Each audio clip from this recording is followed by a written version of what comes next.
Hi, welcome to Spanish 101, and today we're going to be talking about formal commands and how they work with a few verbs that end with CAR, GAR, and ZAR. So our purpose for this video is for you to understand how this changes and why this changes happen, and specifically talking with these verbs. So here I have in a few words what happens. So when a verb has a C right next to the ending of the verb, we're going to add a Q and a U.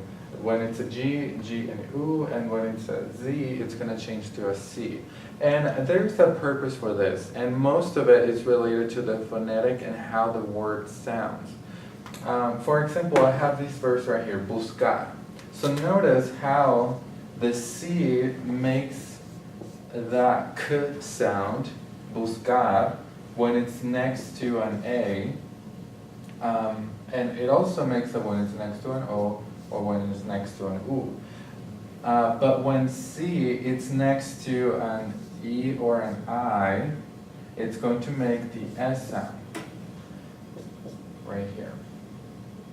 So that's the reason why we make that change, because when conjugating it to the command form. So let's look at that example. So buscar, if we want to, so don't pay attention to this. So buscar, which is to search for or to look for. When we want to make a command, let's use the plural command, busquen.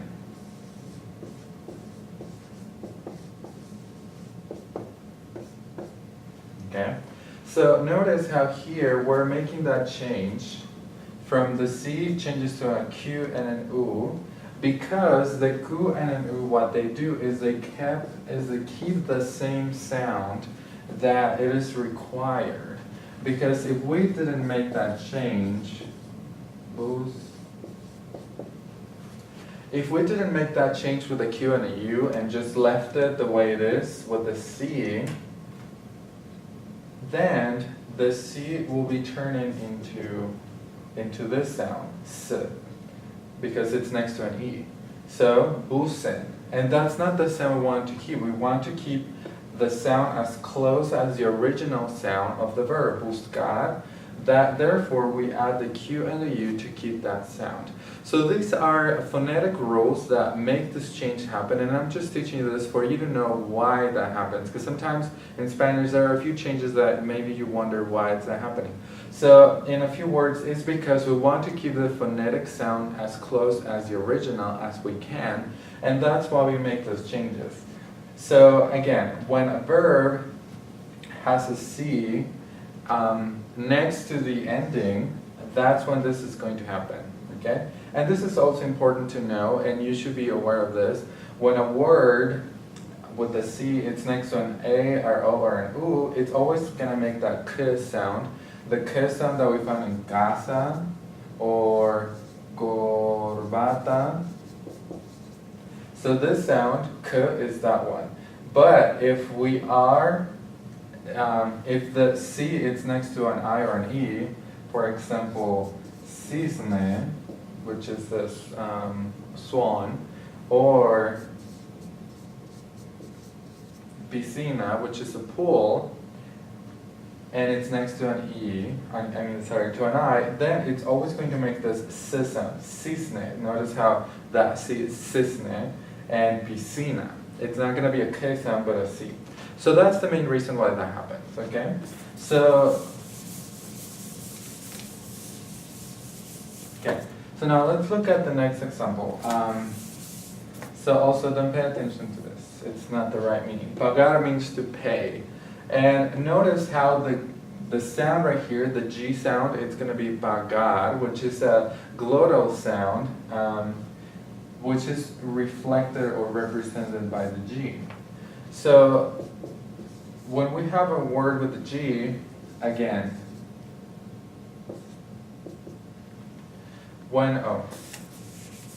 so we have o. So when a word has a G next to an A or an O or an U, it's going to make that K sound. For example, gato or pagar.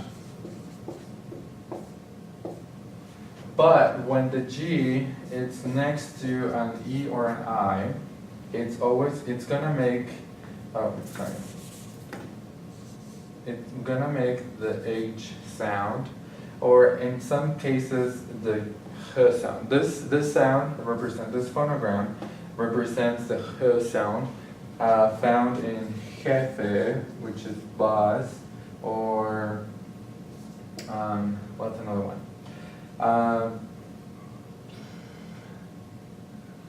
Jabón. Yeah. So here, that's what is going to happen, but that's not correct. So let's see. This is correct. Gerente y Gerardo.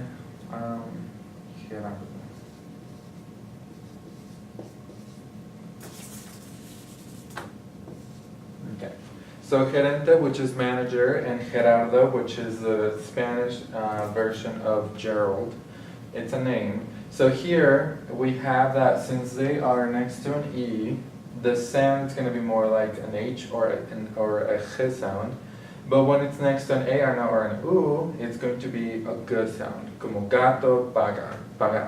And that's the principle behind why there is this change right here. And as you can see, here is going to change to a G and an U because when G and U are next to an E or an I, the change happens. So instead of being the H sound or the G sound, it's going to become the same sound right here, but it needs to have an U. And pagar, we want to keep the sound as close as possible. So let's conjugate it. So pagar, it's an AR verb, so it means we're gonna change to an E. We're commanding a group of people to pay. Hey, pay. So we're gonna say paguen. It's not gonna be paguen because it brings us to this. If a G and an E are together, it's going to make the G sound, paguen. But we want to keep the same sound that we have at the beginning, pagar. Therefore, we're going to add an U, and that cancels this and makes it equal to the sound that we had at the beginning. So that's the reason why we changed that. Okay.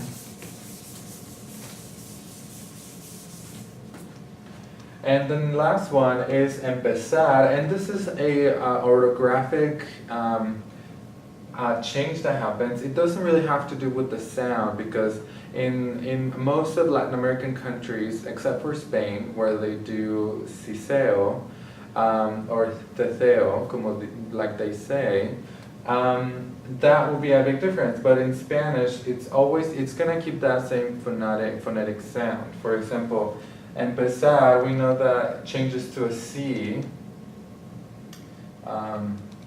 So let's imagine that we're commanding people. So empezar, we're gonna use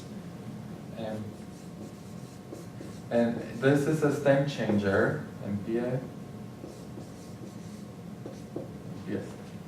So in this case, there's not a big difference because the C has a S sound, empiecen, or empezar, but in Spain, it has a different sound, which is the not that one. It looks more like that.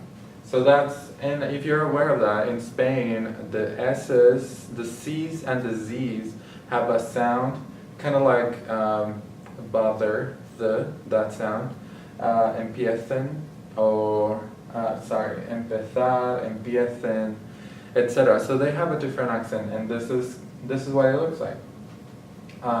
But also C has that S sound when it's in front of an I or an E.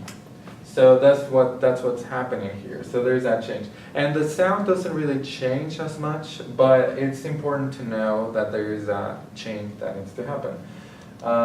Perfect. So this is only I'm only talking about phonetic symbols and phonetics because that explains the reason why this change happened. So sometimes you don't understand where those changes come from, but there is exactly a reason. And the reason why is to keep the sound as close as the original, and that's why we make these changes.